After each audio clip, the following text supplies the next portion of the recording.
नमस्कार, बहुत बहुत स्वागत है आपका और मैं हूं आपके साथ प्रिय। चलिए रुक लेते हैं खबरों की ओर, जहां पर बीजेपी ने आगामी लोकसभा चुनाव के लिए तैयारियां शुरू कर दी हैं। बीजेपी संसदीय बोर्ड की सदस्य सुधा यादव ने ताबड़तोड़ दौरे शुरू कर दिए हैं और इसी बीच उन्होंने गुरुग्राम का दौरा किया और किसानों के मुद्दे को लेकर अपनी बात रखी है। उन्होंने कहा कि बीजेपी ने उन्हें संसदीय बोर्ड और चुनाव समिति में शामिल करके न केवल पिछड़े वर्ग का भरोसा जीता है बल्कि सैनिक परिवारों का भी दिल जीत लिया है। पीएम मोदी की तारीफ करते हुए उन्होंने कहा कि गरीबों के लिए सरकार ने कई योजनाएं निकाली हैं जिससे सभी का विकास होगा। तो आपको बता दें कि लगातार बीजेपी ने 2024 लोकसभा चुनाव को लेकर तैयारियां शुरू कर दी हैं और उसी के लेकर आपको बता दें कि सुधा यादव ने यह बात कही है और उन्होंने कहा कि लगातार बीजेपी 2024 को लेकर तैयारियां शुरू कर रही है।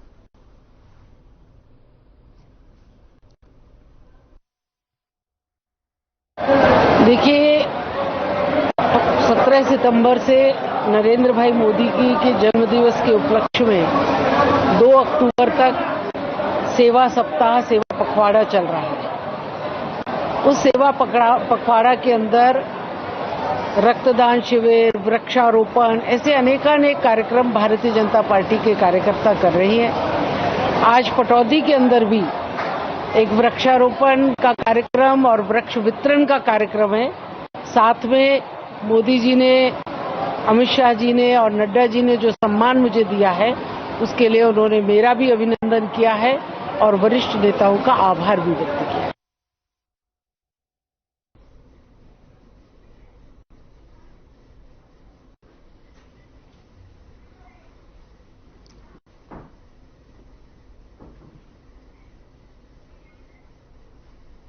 और इसी पर खास जानकारी के साथ हमारे ब्यूरो हेड सुशील हमारे साथ जुड़ चुके हैं गुरुग्राम से। सुशील, क्या कुछ अधिक जानकारी है आपके पास? जिस तरीके से बीजेपी ने 2024 लोकसभा चुनाव के लिए कमर कसनी शुरू कर दी है, आज इस बैठक में क्या कुछ खास रहा है? सुशील, देखिए, सुधा यादव जो बीजेपी केंद्रीय संसदीय बोर्ड की सदस्य हैं और चुनाव समिति का भी सदस्य उन्हें बनाया गया है और वो लगातार दौरे कर रही हैं। हालांकि इस दौरे का नाम तो केवल अभिनंदन समारोह रखा गया है और वो लगातार, चाहे वो रेवाड़ी अपने मायके या ससुराल का जिक्र हो या फिर आज गुरुग्राम के पटौदी मानेसर क्षेत्र का उन्होंने दौरा किया।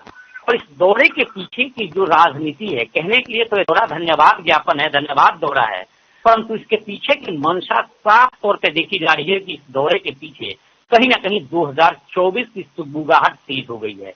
क्योंकि पिछली बार भी 2019 का जब चुनाव हुआ तो सुधा यादव यहाँ से टिकट मांग रही थी और 1999 में उन्हें टिकट मिला था यहाँ से, जब जीत इन्होंने दर्ज किया था और वाजपेयी सरकार में ये वहाँ सांसद बनी थी। और उसके बाद माना जा रहा है कि अब एक बार फिर जिस तरह से सक्रिय हुई हैं उससे साफ लग रहा है कि 2024 की तैयारी है। और पिछली बार भी राव इंद्रजीत को इन्होंने पटकनी दी थी, यहाँ से चुनाव इन्होंने जीता था और इस बार भी माना जा रहा है कि टिकट की रेस में है। अब इन्हें संगठन में बड़ा पोस्ट मिला है और इसके बाद जिस तरह से दौरा है उससे माना जा रहा है कि इस बार फिर टिकट की रेस में आ गई है और टिकट मांग रही है। और दूसरी तरफ जो राव इंद्रजीत अभी सांसद हैं, यहाँ के केंद्र राज्य मंत्री हैं और गुरुग्राम से सांसद हैं। 2014 का भी टर्म उन्होंने यहीं से जीता था चुनाव और उस वक्त भी थे। 2009 में भी यहीं से केंद्रीय राज्य मंत्री भी चुने गए थे इसी लोकसभा क्षेत्र से। लेकिन इस बार जिस तरह से द्वंद्वता शुरू है और जिस तरह से मोदी के कार्यों का बखान किया जा रहा है उससे साफ लग रहा है कि 2024 की तैयारी है और भारतीय जनता पार्टी अभी से ही इस तैयारी में जुट गई है। तो क्या एक बार फिर से भरोसा जता पाएगी बीजेपी सुधा यादव पर? देखिए, अभी टिकट किसको होगा, क्योंकि अभी यहाँ से वर्तमान जो सांसद हैं वो राव इंद्रजीत हैं और भारतीय जनता पार्टी से हैं, अभी वो पार्टी में बने हुए हैं। लेकिन पिछले कुछ समय की बात करें, महीनों की बात करें, तो जिस तरह से प्रदेश सरकार के साथ उनकी तल्खियां सामने आई है उससे कहीं ना कहीं कयास लगाए जा रहे हैं। हालांकि अभी तक इसका कोई पुख्ता प्रमाण नहीं है कि क्या वो अगला चुनाव यहाँ से लड़ेंगे या फिर किसी और पार्टी से लड़ेंगे। और ये अभी कहना भी अतिशयोक्ति होगी क्योंकि अभी समय है, 2024 में भी काफी समय है, चुनाव में 2 साल का करीब समय है, बचा है और ऐसे में कुछ भी हो सकता है। लेकिन तैयारी का हक सबको है और सुधा यादव संगठन में रही हैं और जिस तरह से संगठन में महत्वपूर्ण जिम्मेदारी मिली है उसके बाद जो दौरे हो रहे हैं उससे कयास लगाए जा रहे हैं। और देखिए प्रियवत, अमूमन राजनीति में कयास ही कहीं ना कहीं सफल साबित होते हैं और कयास से पता चल जाता है कि आगामी चुनाव जो राजनीतिक रूप से किस तरह से कौन व्यक्ति सक्रिय है और क्या कुछ होना जाना है। फिलहाल ये भी भविष्य के गर्भ में है, लेकिन इस दौरे के पीछे निश्चित तौर पर माना जा रहा है कि ये तैयारी 2024 की है। साथ ही इस तैयारी का मायना एक और है कि मानेसर में अभी 1810 एकड़ जमीन का मसला है और कई ऐसे गांव हैं जहां किसान वहां के बैठे हुए हैं धरने पे, और वहां उन गांवों में बोर्ड बाकायदा लगाया गया है कि भारतीय जनता पार्टी और जेजेपी के नेताओं की एंट्री नहीं है यहाँ। साथ ही पंचायत चुनाव होने हैं, निगम के चुनाव होने हैं, और पंचायत का चुनाव जिन इलाकों में है, गुरुग्राम के उनमें सोहना है, फरकनगर है, पटौदी है, इन इलाकों में जो मूड भंग होता जा रहा है भारतीय जनता पार्टी के तरफ से लोगों का, इस दौरे के सहारे उनको भी सजग करना, उनको किस तरह से बीजेपी के पक्ष में लाया जाए, बीजेपी की जो कार्य योजना रही है, जितनी भी योजनाएं हैं जो जनहित के लिए हैं, उनको लोगों तक कैसे पहुंचाया जाए, इसको लेकर भी इस दौरे में बताया जा रहा है, बखान किया जा रहा है। लेकिन असली मकसद क्या है, क्या वास्तव में यह चुनाव की रणनीति है, चुनावी तैयारियों को लेकर है, या फिर 2024 की सुगबुगाहट शुरू हो गई है, यह तो भविष्य बताएगा। लेकिन निश्चित तौर पे ये कहीं ना कहीं राजनीतिक रूप से एक तैयारियों का ही मिसाल दिख रहा है। चलिए सुशील, बहुत बहुत शुक्रिया तमाम जानकारी के लिए, साथ ही हमारे साथ जुड़ने के लिए आपका।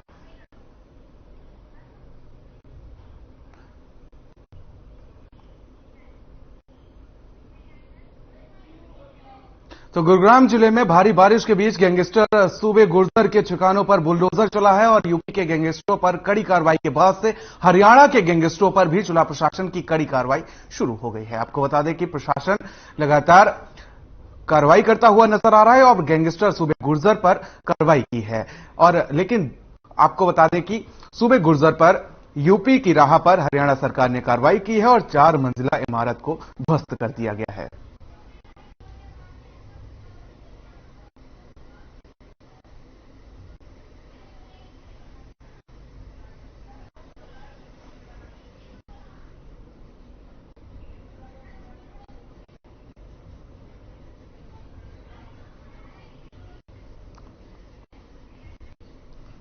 तो गुरुग्राम से खबर है जहां पर भारी बारिश से जनजीवन अस्त व्यस्त नजर आ रहा है। जिला प्रशासन ने एडवाइजरी जारी की है, निजी कर्मचारियों को वर्क फ्रॉम होम संस्थान दे, इसको लेकर ये एडवाइजरी जारी की है। ड्रेनेज सिस्टम को ठीक करे निगम प्रशासन। आपको बता दें कि भारी बारिश के चलते जनजीवन अस्त व्यस्त हो चुका है। तो वहीं कई राज्यों में अगर बात कर ली जाए तो वहां पर स्कूलों को बंद कर दिया गया है और दफ्तरों में भी वर्क फ्रॉम होम के निर्देश जारी कर दिए गए हैं। तो वहीं गुरुग्राम में भारी बारिश का नजारा देखने को मिला है, जहां पर आपको बता दें कि निजी कर्मचारियों को वर्क फ्रॉम होम संस्थान दे, ऐसे निर्देश जारी किए गए हैं और ड्रेनेज सिस्टम को भी ठीक करने के लिए निर्देश जारी किए गए हैं। तो बड़ी अपडेट इस वक्त की गुरुग्राम से सामने आई, जहां पर भारी बारिश से जनजीवन अस्त व्यस्त नजर आ रहा है। जिला प्रशासन ने एडवाइजरी जारी की है कि निजी कर्मचारियों को वर्क फ्रॉम होम दिया जाए और साथ ही ड्रेनेज सिस्टम को भी ठीक किया जाए ताकि आवागमन में कोई भी परेशानी ना हो।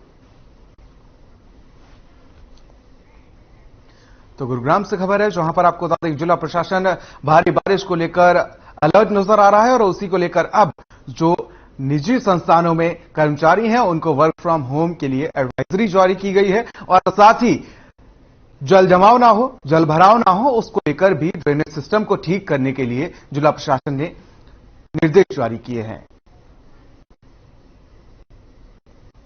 तो गुरुग्राम से बड़ी खबर, तस्वीरें देख सकते हैं किस तरीके से सड़कों पर जल भरा हुआ है और साथ ही ये वो लेटर है जो डिस्ट्रिक्ट डिजास्टर मैनेजमेंट कमेटी ने जारी किया है कि ड्रेनेज सिस्टम को ठीक किया जाए और साथ ही जो भी कर्मचारी निजी संस्थानों में है उनको वर्क फ्रॉम होम दिया जाए। तो वहीं प्रदेश में लगातार हो रही बारिश से परेशानियां खड़ी हो रही हैं और जनजीवन अस्त व्यस्त नजर आ रहा है। फरीदाबाद में लगातार और जबरदस्त बारिश की वजह से गर्मी से तो निजात मिली है, तो वहीं दूसरी तरफ सड़कों पर जल भराव देखने को मिला है जो लोगों के लिए मुसीबत बन चुका है। लोगों को जाम और बारिश के पानी के साथ साथ सीवर के गंदे पानी से भी निकलना पड़ रहा है। भारी बारिश को देखते हुए जिला प्रशासन ने सभी स्कूलों और दफ्तरों को आज नोटिस जारी किया है और घर से ही काम करने के लिए बोल दिया है। लेकिन निजी संस्थानों में काम करने वाले लोगों को इन सब मुसीबतों का सामना करते हुए अपने काम पर जाना पड़ रहा है। तो भारी बारिश के बाद ये तस्वीरें सामने आई जहां पर बारिश के चलते लोगों का जनजीवन अस्त व्यस्त नजर आ रहा है और साथ ही आपको बता दें कि लोगों को परेशानियों का सामना करना पड़ रहा है।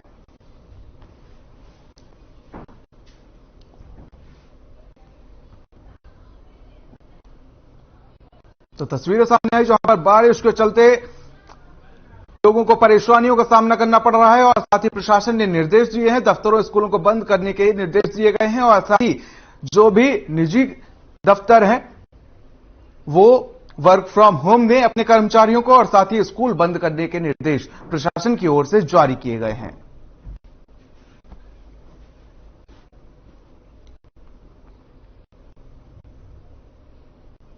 तो भारी बारिश की तस्वीरें सामने आई हैं। भारी बारिश के बाद जिस तरीके से सड़कों पर ये जल जमाव देखने को मिल रहा है जिससे लोगों को परेशानियों का सामना करना पड़ रहा है। साथ ही अगर बात की जाए तो प्रशासन ने अलर्ट जारी किया है और साथ ही निजी दफ्तरों के लिए उन्होंने वर्क फ्रॉम होम के लिए कहा है और साथ ही स्कूलों को बंद रखने के लिए निर्देश जारी किए गए हैं। तो फरीदाबाद की तस्वीरें हैं, देख सकते हैं कि किस तरीके से लोगों को आवागमन में परेशानियां हो रही हैं।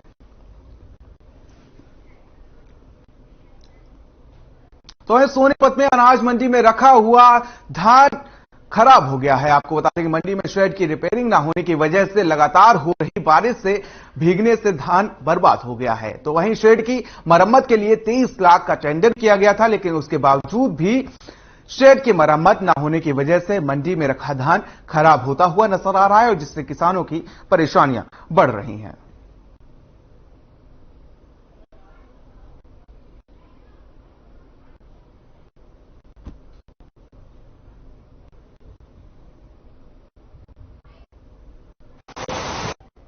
और मंडी के साइड की बर्जर हालत हुई हुई है और मेरे धान के ऊपर पानी टपक रहा है और ये हड़ताल ऐसे ही चली रही तो ये नहीं फेंकेंगे, ये पानी और यहाँ आ जाएगा और हम तो बहुत ज्यादा मजबूर हो जाएंगे, कर्जवान हो जाएंगे। और ये कैसे मंडी साइड में पानी टपक रहा है, हम तो धान इसलिए लेकर डाले थे वही बारिश से बच जाएंगे और यहाँ पानी टपक रहा है इस पे।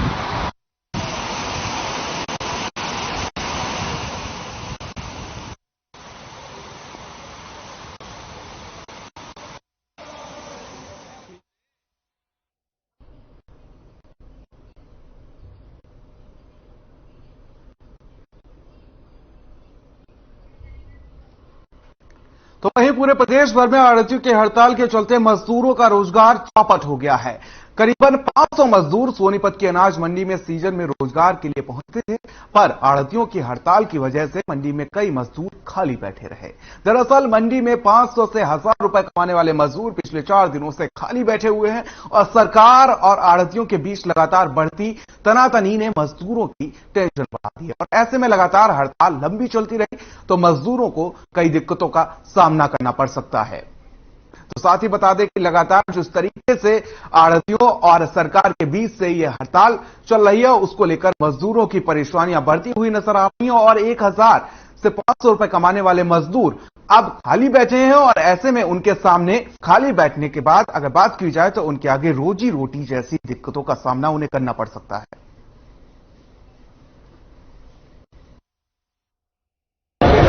बहुत दिक्कत है, इसलिए कर को बहुत दिक्कत है। जो मंडी तो हड़ताल चल रही है, जितने वो मजदूर भाई है वो सभी खाली बैठे हुए हैं। रोटी पर भी बहुत आफत हो रहा है। कहाँ से मजदूर लोग लाएंगे और कहाँ से खाएंगे और क्या करेंगे। परेशानी यही है, से 15 रोज से बैठा है, सामने धंधा चलता है, सारे बंदा मंडी के बैठा है। दिक्कत परेशानी ये मंडी बंद हो गई, अभी मजदूर खाली बैठे हैं, उनको मजदूरी नहीं मिल रही है। बस मान लो खाने पीने का अधिकार जैसे काम चलता रहता है तो खाना पीना चलता रहता है, सब कुछ मेहनत मजदूरी बंद है।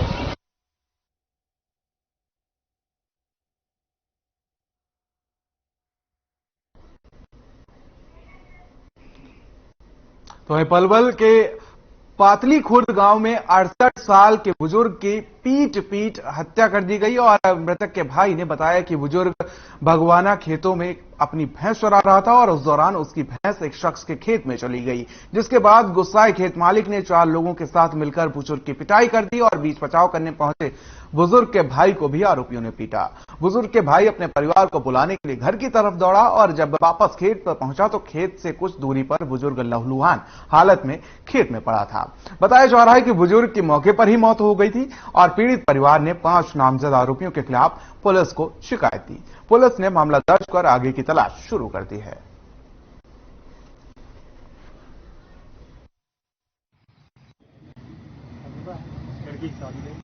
झगड़ा होगा, भैंस चराने गया था, भैंस किसी के खेत में फैल गई तो खेत वाले ने उसको मार दिया।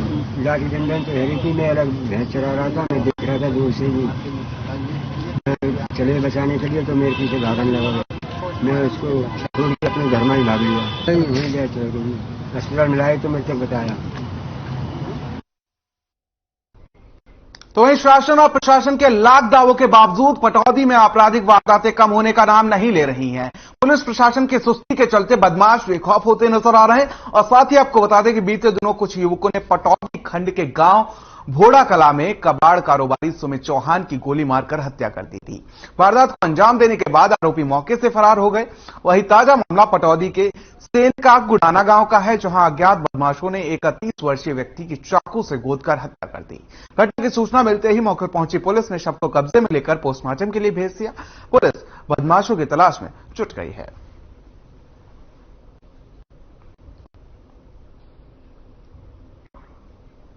तो पटौदी से खबर है, जहां पर आपको बता दें कि बदमाशों के अंदर पुलिस का जरा भी खौफ नहीं रह गया और बदमाश किसी को भी मौत के घाट उतार देते हैं और पुलिस बस तलाश करती हुई नजर आ रही।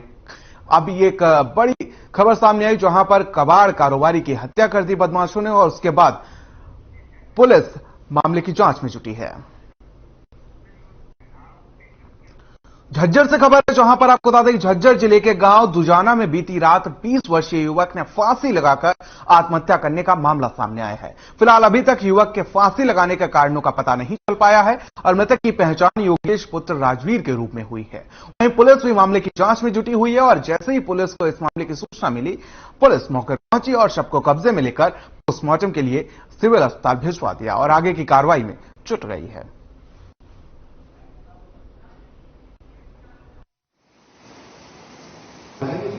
बात कोई नहीं हुई। ये 2 भाई हैं, इनका पिताजी पहले एक्सपायर हो चुका था कई साल पहले। इसकी मम्मी मेहनत मजदूरी से पड़े थे। ये अपना हलवाई का काम करता था और बड़ी मेहनती था, मेहनत करके अपना काम भी कर रहा था। तो शाम को ये कोई 7 साढ़े 7 बजे अपने घर से खाना खा के दूसरा प्लॉट ले रखा था, काफी पूरे 1 किलोमीटर के दूर गाँव में। उसमें सोने के लिए चला गया अकेला ही। तो वहीं बहादुरगढ़ से खबर है, जहां पर आपको बता दें कि बहादुरगढ़ में रेलवे लाइन के साथ बने पार्क में भ्रष्टाचार का मामला सामने आया है। वार्ड नंबर 5 के तहत आने वाले पार्क में 18 लाख की लागत से दीवार का निर्माण का कार्य चल रहा है, जहां ठेकेदार ने दीवार निर्माण में कच्ची ईंटें लगा दी। वहीं लोगों के विरोध करने पर बीजेपी के वाइस चेयरमैन पाले राम और बीजेपी चेयरपर्सन के पति मौके पर पहुंचे और ठेकेदार को क्लीन चिट देकर लौट आए।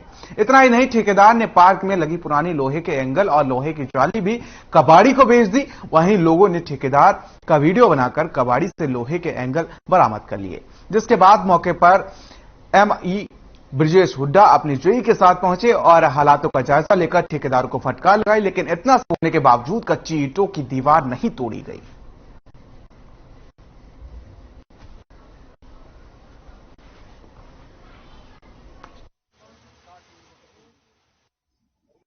सामग्री प्रयोग किया जा रहा है और ना ही ठेकेदार द्वारा कोई भी जो है साइन बोर्ड लगाया गया है, ना ही कोई जोग नंबर, कितना एस्टीमेट है, कितना खर्चा है, क्या क्या काम होने हैं पार्क के अंदर, कोई भी इस टाइप का बोर्ड नहीं लगाया गया है।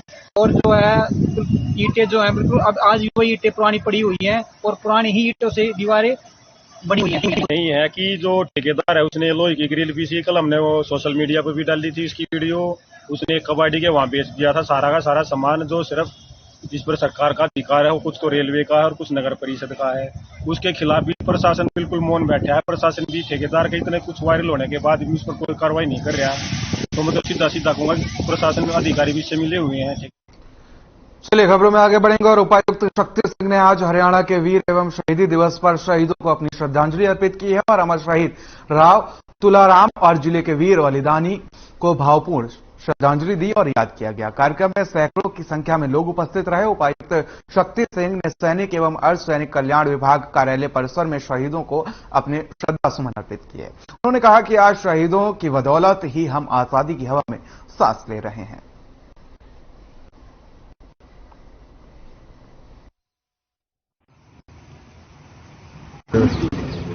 शहीदी दिवस पर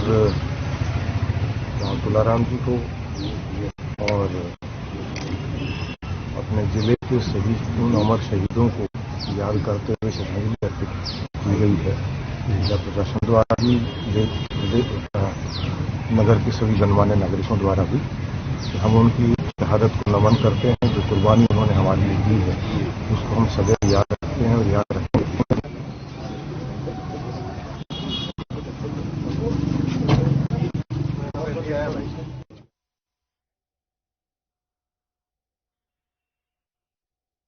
तो झज्जर से खबर है जहां पर आपको बता दें कि शहीदों को श्रद्धांजलि दी है, वीर बलिदानियों को याद किया गया है और वहां पर तमाम अधिकारी पहुंचे और उन्होंने वीर शहीदों को श्रद्धांजलि अर्पित की और साथ ही डीसी ने शहीदों को श्रद्धांजलि दी है।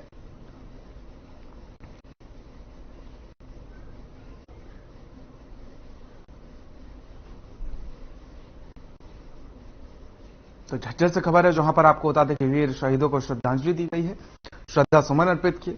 डीसी ने शहीदों को श्रद्धांजलि दी और वीर बलिदानियों को याद किया है।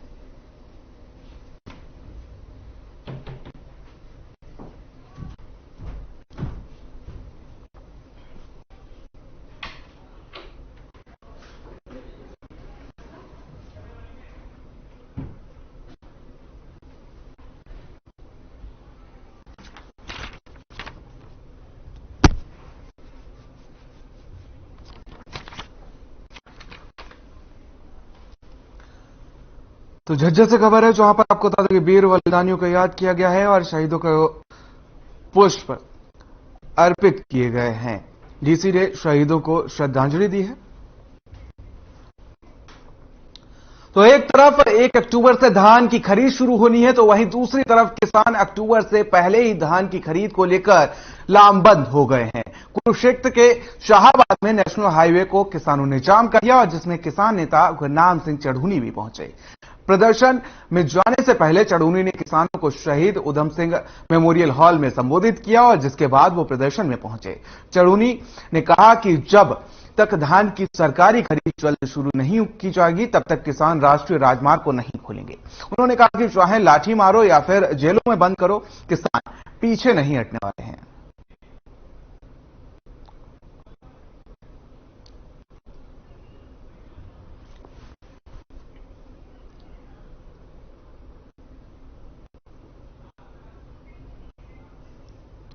तो मध्य प्रदेश में धान की खरीद शुरू नहीं होने से नाराज किसानों ने नेशनल हाईवे दिल्ली अमृतसर को जाम करने का आह्वान किया था, जिसको लेकर भारी संख्या में किसान अपने ट्रैक्टरों के साथ कुरुक्षेत्र के शाहाबाद पहुंचे। वहीं पुलिस ने भी किसानों को रोकने के लिए भारी बंदोबस्त किए थे। बैरिकेडिंग के साथ साथ वाटर कैनन का भी वहां पर तैनाती की गई थी और लेकिन किसानों के सामने सब कुछ धरा का धरा रह गया और किसानों ने नेशनल हाईवे 44 को जाम कर दिया।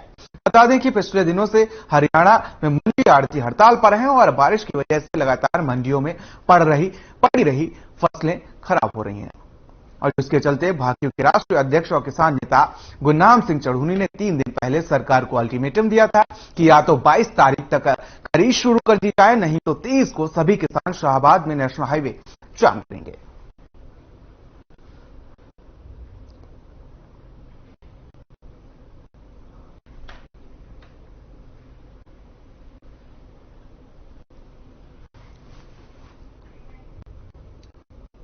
तो है पूरे प्रदेश का आढ़ती एसोसिएशन के सदस्य अपनी कई मांगों को लेकर 6 दिनों से अनिश्चितकालीन हड़ताल पर हैं और प्रदेश भर में धरने प्रदर्शन किए जा रहे हैं। सीएम सिटी करनाल में भी धरना प्रदर्शन किया जा रहा है और साथ ही आपको बता दें कि आढ़ती एसोसिएशन हरियाणा के अध्यक्ष अशोक गुप्ता जहां सीएम सिटी करनाल में भूख हड़ताल पर बैठे हैं, तो वहीं उनके समर्थन में प्रदेश भर के जिलों में आढ़ती एक दिन की भूख हड़ताल पर बैठे हुए हैं।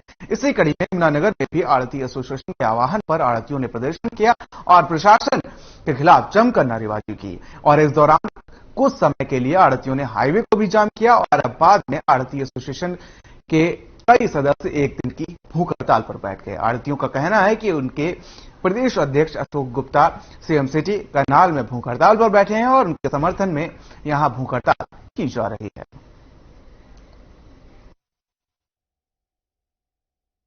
सर, आज के दिन के लिए हमने जो भूख हड़ताल रखी है वो इसलिए रखी गई है क्योंकि आज हमारे जो हरियाणा प्रदेश अध्यक्ष है श्री अशोक गुप्ता जी, वे अमरण अनशन पर बैठने लग रहे हैं करनाल में और उन्होंने परसों से मतलब इस चीज की घोषणा की हुई है 2 दिन पहले से।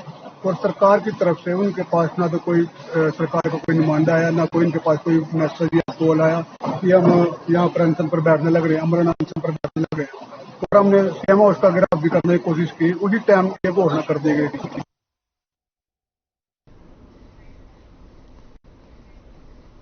बुलेटिन में फिलहाल मेरे साथ इतना ही, मुझे दीजिए इजाजत, नमस्कार।